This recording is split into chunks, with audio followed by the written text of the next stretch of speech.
అమెరికాలోని విస్కాన్సిన్ రాష్ట్రాన్ని తీవ్రమైన టోర్నాడో వణికించింది. దీంతో విస్కాన్సిన్తో పాటు అమెరికా మధ్య పశ్చిమ ప్రాంతంలోని పలు రాష్ట్రాల్లో 3.9 లక్షల ఇళ్లకు పైగా విద్యుత్ సరఫరా కోల్పోయినట్లు అధికారులు తెలిపారు.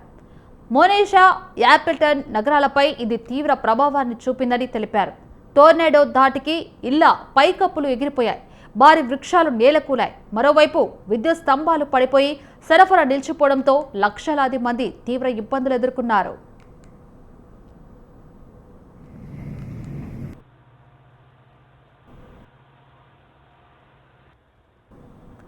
దాదాపు 20 నిమిషాల పాటు టోర్నాడో విధ్వంసం సృష్టించిందని అధికారులు తెలిపారు. ఇదే సమయంలో విస్కాన్సిన్లోని వైట్ వాటర్ ప్రాంతంలో చెట్ల కొమ్మలు తొలగిస్తున్న విద్యుత్ శాఖ ఉద్యోగి పిడుగుపడి మృతి చెందాడు. అమెరికా వాతావరణ శాఖ ఈ టోర్నాడోను అత్యంత ప్రమాదకరమైనదిగా ప్రకటించింది.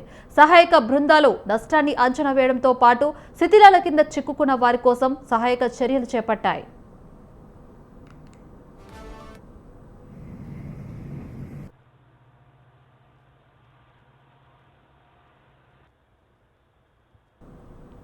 మరోవైపు గ్రేట్ లేక్స్, ఒహాయో వ్యాలీ ప్రాంతంలో బలమైన ఈదురుగాలు వీచే ప్రమాదం ఉందని వాతావరణ శాఖ హెచ్చరించింది.